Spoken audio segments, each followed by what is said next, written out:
Ça va, Gaston? Tu vas encore avoir une journée chargée, à ce qu'on m'a dit. Oh, mais tu me connais, Sam. Rien ne me fait plus plaisir que d'emmener les enfants faire une balade avec ma locomotive à vapeur. Allez, la France, Marie. Oh, mais qu'est-ce que tu lis de si passionnant? La montagne et moi de Martin Grizzly, le plus célèbre alpiniste de notre ville. On embarque, les enfants. Oui, madame chérie. Amusez-vous bien sur la montagne.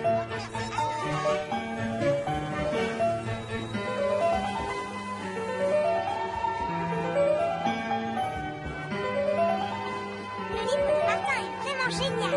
D'ailleurs, je voudrais être alpiniste comme lui. Mais tu es beaucoup trop jeune pour faire de l'escalade, Marie. Absolument pas.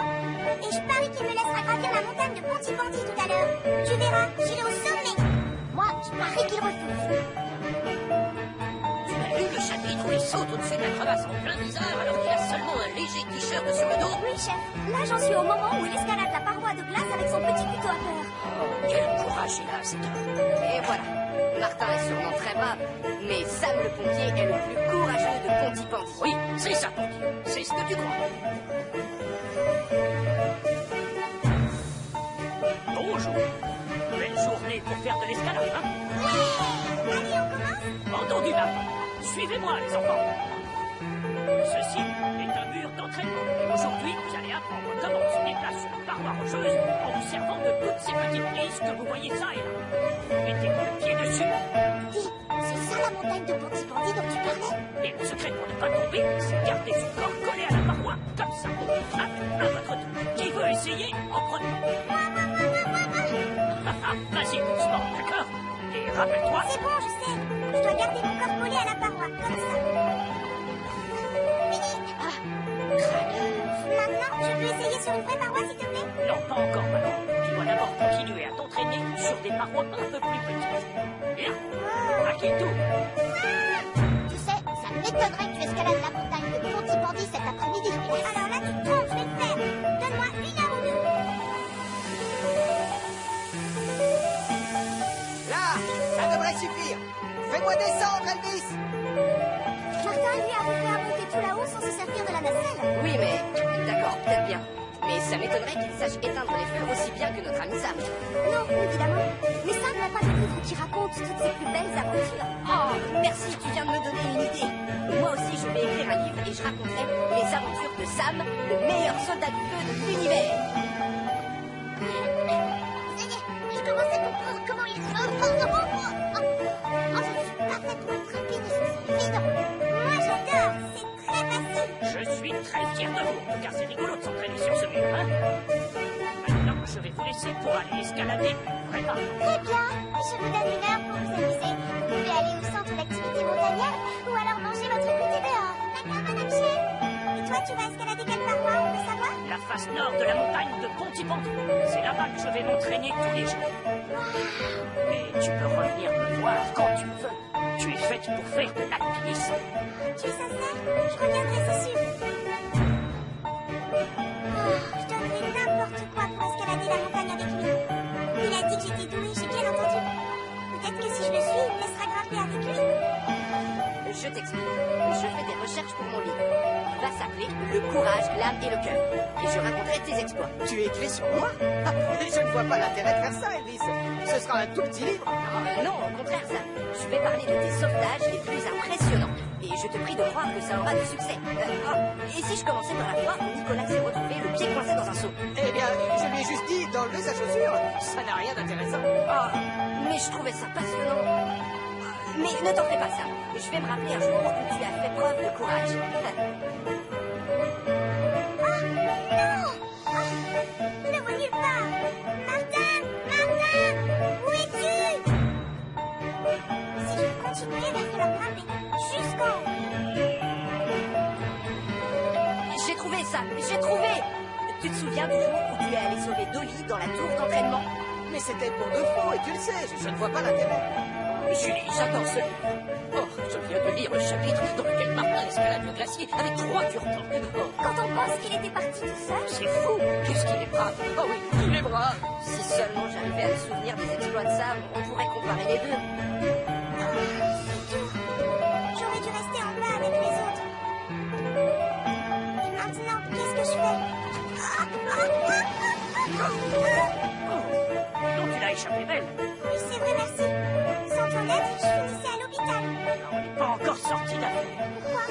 suis capable de redescendre sans problème, mais si je te porte sur mon dos, ce sera beaucoup trop dangereux. Allez, c'est l'heure, les enfants. Vous savez où est passée Marie? Marie Caro! Elle nous a dit qu'elle voulait escalader la montagne de Pontypandy tout à l'heure. Si ça se trouve, elle fait aller. Oh, mystère. J'aimerais bien l'appeler ça le pompier. Je retourne tout de suite la chercher à Pontypandy. Marie Caro a disparu en voulant escalader la montagne. Marie Caro a disparu en voulant escalader la montagne.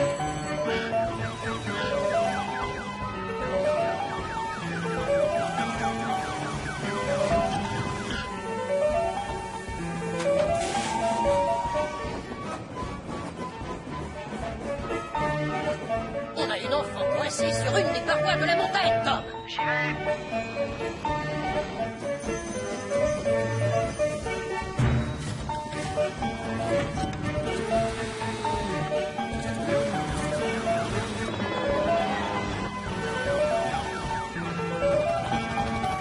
Pour l'instant, je la vois pas, ça. On va vous sauver. On va vous descendre avec le harnais. Je les ai trouvés. Ils sont sur la face nord, Tom. Bien sûr, je te rejoins. Descends le double harnais, vas-y.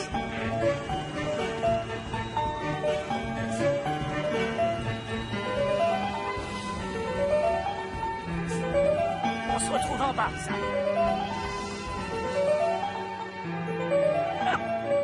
Et voilà, Marie. Tu ne crains plus rien. Mais ce n'est pas une bonne idée d'escalader une paroi toute seule. La montagne, c'est parfois un endroit très dangereux. Je demande pardon. J'avais tellement envie d'escalader la montagne de Pontypandy. Je sais, mais tu vas devoir t'entraîner un tout petit peu avant. T'as raison, Sam. Mais ne t'inquiète surtout pas, Marie. Un jour, tu y arriveras. Et je te donnerai des leçons tous les samedis cet été, avec plaisir. Merci, Martin. C'est bien, tu finis bien, alors. Je parie que Martin a été courageux et qu'il va aussi se retrouver dans le journal. Non, Elvis, je n'ai pas sauvé Marie. J'ai juste aidé à la sauver. En fait, c'est Sam qui s'est conduit en véritable héros. Oh, j'exagère. Je n'irai pas jusque-là, Marie. Oh, génial! J'ai enfin la première anecdote pour mon bouquin. Chapitre 1, je vais l'appeler un sauvetage en altitude. Allez, racontez-moi ce qui s'est passé, je prends des notes.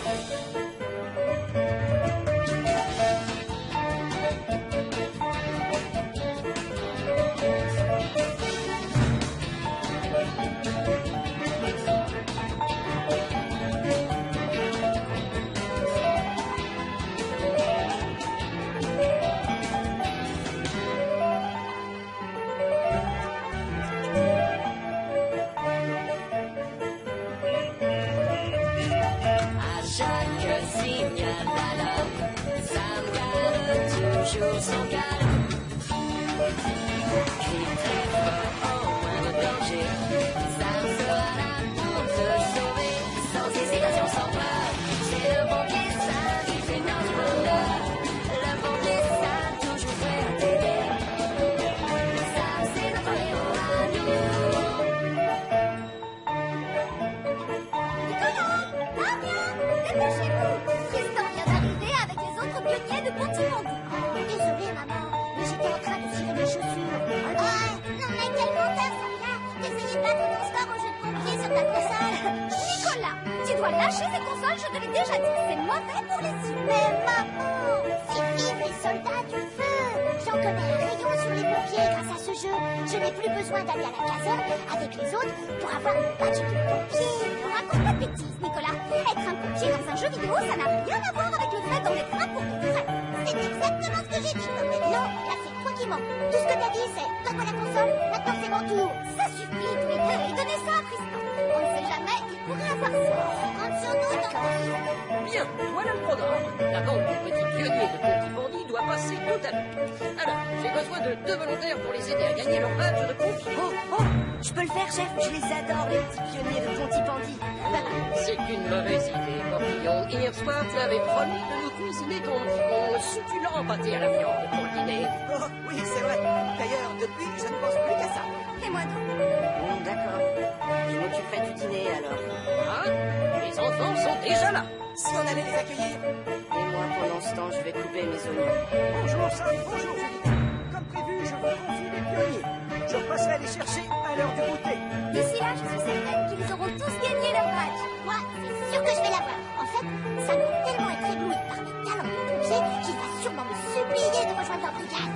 On est les pionniers Ponty. On n'a pas peur, on est tous amis. Venez avec nous et criez bien fort. Écoutez-moi, les pionniers de Ponty sont là.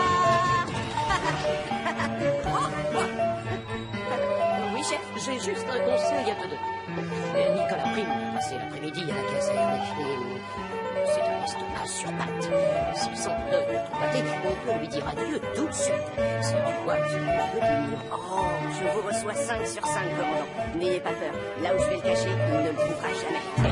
Quand il y a beaucoup de fumée, on doit absolument mettre ce casque pour pouvoir respirer. Alors, il y a différentes sortes d'extincteurs selon le type de feu à éteindre. Celui-là sert pour tout ce qui est liquide. Moi, je sais ça. Oh, c'est quoi ce qu'il a vu là-haut, Sam? Si on allait tous y faire un tour. Tu crois qu'il serait d'accord pour me laisser descendre par le poteau? Évidemment que non. Je te rappelle que tu es pas un vrai soldat du feu. Par contre, je te parle de moi et dis-moi oui, bien sûr. Allez, les pionniers, on monte à l'étage. Ah, ça a l'air bon. À toi, Julie. Tu leur montres comment on se sert du mât, s'il te plaît? Avec plaisir, Sam. D'abord, on agrippe le poteau avec ses deux mains, puis on met son corps contre le mât. Moi, je sais tout ça. Ensuite, on croise ses jambes et on serre le plus fort possible. Et on se laisse glisser. Voilà. À mon tour, maintenant. Non, ça, c'est hors de question, Nicolas.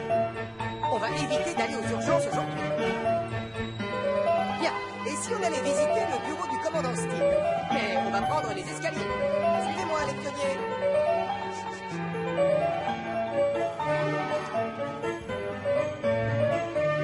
Si vous voulez être pompier, vous devez savoir faire plusieurs choses. Conduire un camion de pompiers, par exemple.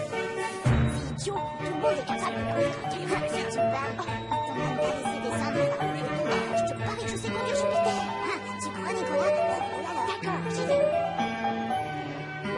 Je dois cacher mon précieux pâté là où Nicolas Prime ne viendra pas le chercher. Mais où? Oh, j'ai trouvé, sur le toit de Jupiter. C'est la cachette idéale là. C'est bon.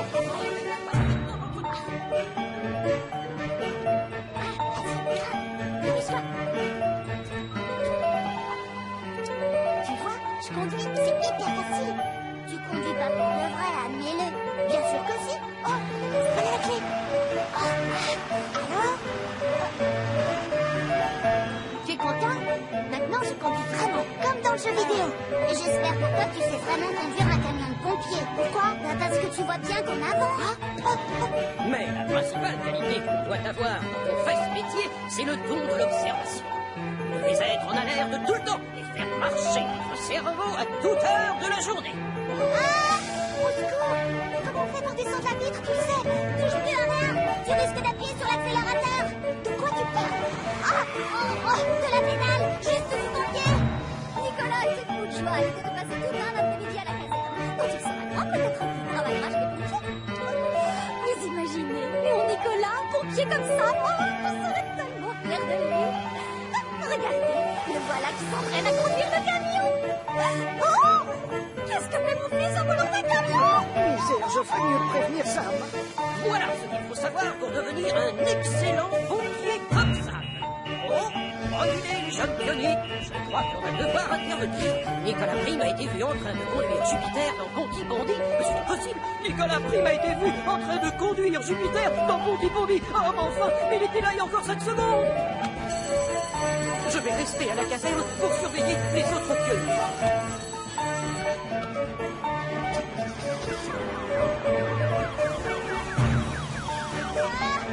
Attention, on fonce tout droit vers les quais.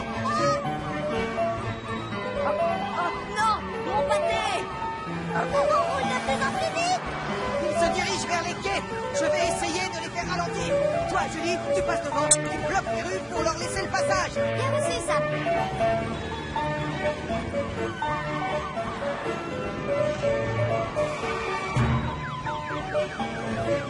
Ça va, Nicolas? Ne panique pas, d'accord? Pour commencer, tu vas couper le moteur, s'il te plaît. Je sais pas faire ça, moi. Tourne la clé vers toi, juste d'un quart de tour. S'oublie, ça. Maintenant, appuie doucement sur la pédale de frein. Je veux bien, mais c'est laquelle? C'est celle qui se trouve sur la gauche. Cette quelle côté, la gauche. Oh, c'est facile, c'est l'autre côté de la droite. J'arrive pas, je suis trop petite. Oh, je vais le faire, pour toi.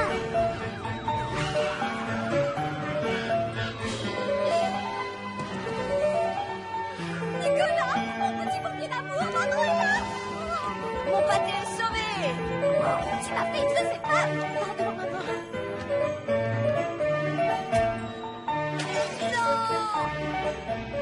Je suis sincèrement désolée, Sam. J'ai fait une énorme bêtise. C'est vrai, oui. Je me suis pris pour un pompier professionnel parce que je joue à un jeu vidéo à la maison. Pour conduire un gros camion comme Jupiter, on doit avoir plus de 18 ans et un permis spécial. Oui, tu as raison, Sam. Je te demande pardon. C'est bon, l'important c'est qu'il n'y ait pas de blessés. T'as pas vu l'état de mon pâté? Oh, quel dommage. Je me faisais une joie de le manger pour le dîner. Et moi, pourquoi j'ai pas le droit à un badge comme les autres, Sam? Oui, et moi? Je suis désolé, mais vous deux, vous allez devoir faire vos preuves avant de mériter cet honneur. Mais on a décidé de vous en donner un autre aujourd'hui. Oh, lequel? Badge de cuisinier. Tous les deux, vous allez vous préparer un autre pâté à la viande. Et c'est moi qui jouerai les professeurs.